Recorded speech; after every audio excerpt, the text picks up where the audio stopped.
ہمارے بزرگ بیٹھے ہوئے تھے سارے، تو بزرگ دل لگی کی باتیں بھی کر لیتے. کسی نے کہا کہ جی عبد الوہاب جو ہے نا وہ فرشتہ ہے. بھائی عبد الوہاب صاحب کے بارے میں کسی نے آ کر بزرگوں نے کہا جی عبد الوہاب جو ہے نا بھائی عبد الوہاب صاحب تو بالکل فرشتہ ہے. ہمارے ایک بزرگ تھے لاہور کے، انہوں نے کہا ہاں فرشتہ ہے لیکن موت کا فرشتہ ہے. فرشتہ تو ہے لیکن موت کا فرشتہ، جس کو قابو کرتا ہے تو چھوڑتا ہی نہیں ہے. موت کا فرشتہ چھوڑ کے چلا جاتا ہے. جس کو پتا ہے کہ اس کو قابو کرنا ہے اس کو چھوڑ کے تھوڑی جاتا ہے. حاجی صاحب کو چھوڑ کے چلا گیا تھا ویسے، ایک دفعہ نہیں کئی دفعہ.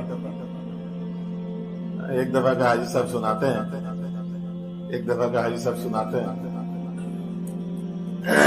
کہ ڈاکٹروں نے ہسپتال میں تھے، ڈاکٹروں نے جو ڈاکٹر اندر تھے انہوں نے کہا سب کو رخصت ہو سکتی، تو وہ جو ڈرپ شریپ لگایا ہوا تھا وہ سب نکال دیا اور پٹی بھی باندھ دی، انگوٹھے بھی باندھ دیے، آنکھیں وغیرہ جو ہے بند کر دی، سب چیزیں مشین فلیٹ ہو گئے، سب کچھ ختم ہو گیا. باہر آ کر خبر دی ساتھیوں کو کہ جی حاجی صاحب روتے ہوئے اب چلے گئے، اب لے جانے کا انتظام وغیرہ کرنا. یہ حاجی صاحب کے انتقال سے کوئی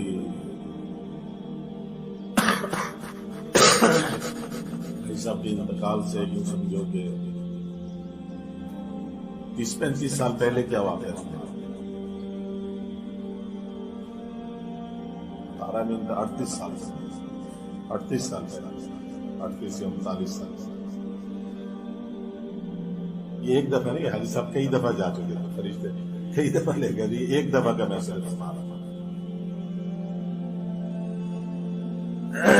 تو جب وہ ڈاکٹر نے باہر جا کے خبر دی سب رونا دھونا شروع ہو گئے. اب جب جنہی ڈاکٹر خبر دے کر 3-4 منٹ لگے ہوں گے، 5 منٹ ان کو، مطلب آہستہ آہستہ ایک دم سے خبر دے تو پتہ نہیں اور کہیں چلے جائیں. بھائی صاحب تو ایسی ہستی تھے. تو وہ جب خبر دے کر اندر آئے بھائی صاحب آنکھیں کھولے دیکھ رہے تھے کیا مجھے کیا یہ خون کی آواز بولو اسے. پھر بھائی صاحب نے خود فرمایا کہ وہ جو وقفہ تھا جب بعد میں بتایا نا کہ جی آپ کو تو سب چیزیں ختم ہو گئی. بھائی صاحب نے فرمایا کہ ہاں 2 فرشتے آئے تھے اور مجھے لے گئے. تو میں نے ان دونوں فرشتوں سے پوچھا، مجھے ان کا چہرہ نظر نہیں آ رہا تھا، جسم پتہ چل رہا تھا. میں نے کہا تم دونوں مجھے کہاں اٹھا کر لیا؟ میں نے کہا جنت البقیع ہے. میرے میت کو لے گئے. یہ مکالمہ ہو رہا حاجی صاحب کا ہوتا کہ یہ جنت البقیع ہے. تو حاجی صاحب نے فرمایا کہ مولانا الیاس صاحب، مولانا یوسف صاحب تو یہاں نہیں ہے. انہوں نے کہا نہیں وہ تو نظام الدین میں. انہوں نے کہا تمہارے لیے کیا مشکل ہے، تم ان دونوں کو اٹھا کر یہاں لیا. میں تو نہیں ہے یہاں دفن ہوتا. ایک بات فرشتوں سے لڑ رہے ہیں. دوسری بات کہ بھئی تم حدیث میں جب یہ بات ہے کہ جو روزانہ 1000 دفعہ درود شریف پڑھے گا اس وقت تک اس کو موت نہیں آئے گی جب تک کہ جنت میں اس کا ٹھکانہ اس کو دکھلا نہ دیا جائے.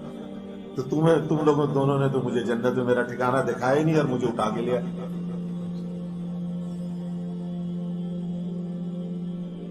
1000 دفعہ نہیں، ہزاروں دفعہ پڑھتے تھے درود شریف روزانہ، ہزاروں. اور درود شریف کیا ہزاروں کے وظائف کہ جس کا ہم صرف سوچ سکتے ہیں، کر نہیں سکتے. اس کا 10واں حصہ بھی نہیں کر سکتے. 10واں کیا، میں تو خیال ہے 100واں حصہ بھی نہیں کر سکتے.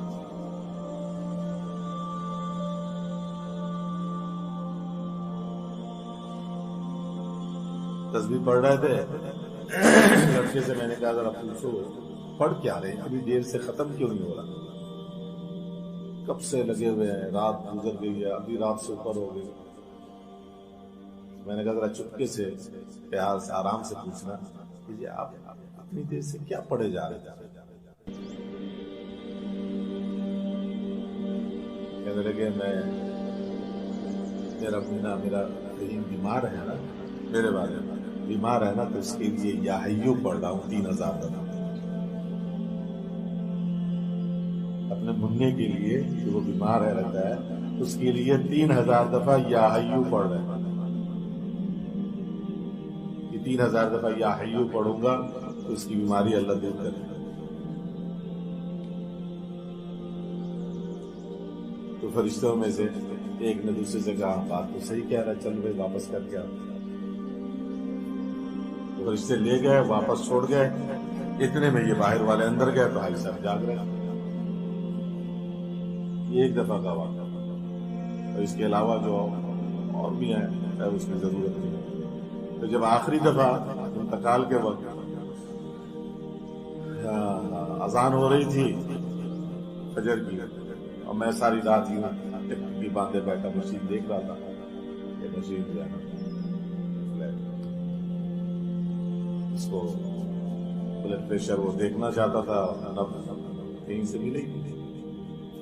میں نے فون کیا مولانا جمشید صاحب رحمۃ اللہ علیہ کے صاحبزادے استاد مولانا جمشید صاحب, ان کو فون کیا جی حاجی صاحب ان کو فون کر کے میں کمرے میں داخل ہوا تو مشین چلنی شروع ہو گئی, جو مشین لگاتے ہیں جس میں سارا بتاتے ہیں. میں نے جلدی سے مولوی خورشید صاحب کو فون کیا. میں نے کہا ابھی کسی کو بتائیے گا نہیں, کوئی پتہ نہیں ایسا پھر واپس آ جائے. اب تک کئی دفعہ تو ہو چکا تھا. میں نے کہا بتائیے گا نہیں ابھی کسی کو, مشین پھر چلو. ابھی میں نے یہ کہا ہی تھا, لیکن یہ آخری چراغ بجھنے کا جو شعلہ تھا وہ یوں ہوا ایسا.